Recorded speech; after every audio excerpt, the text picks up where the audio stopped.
The first book I worked on in the mid-1980s was called Natural Healing. My ex-wife was dying of colitis. She was down to 78 pounds.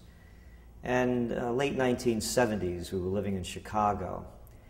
And we tried everything. We went to the University of Chicago, a fellow from the University of Houston, seeking out, the best of what was being offered. We ended up at Northwestern University, and we went to see the head of the gynecological department. They thought that she might have some kind of other problem that was triggering the colitis.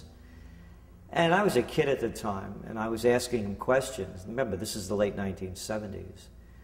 Does diet make any difference in what she's eating? Would that help her at all?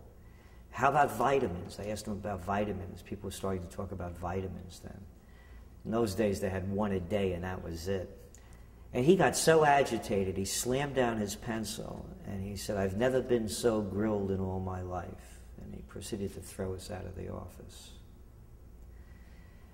And we moved back east, and we found a doctor, a chiropractic physician. His name was Jack Saltinoff.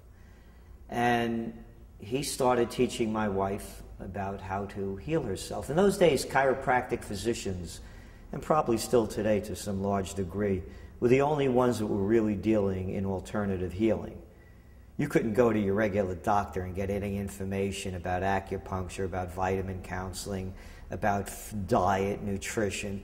A lot of stress, a lot of diseases are stress-related. And where does stress build? Stress builds from the mind. You create your own stress, often.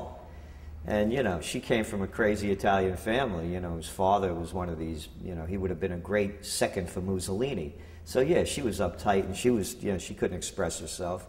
And all those years of living in fear, you get tightened up, So it was a whole process. It's not one-dimensional.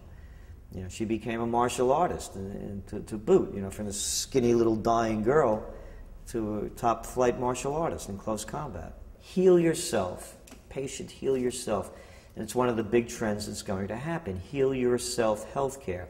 If people haven't grown up enough to understand that their health is in their own hands, they're doomed.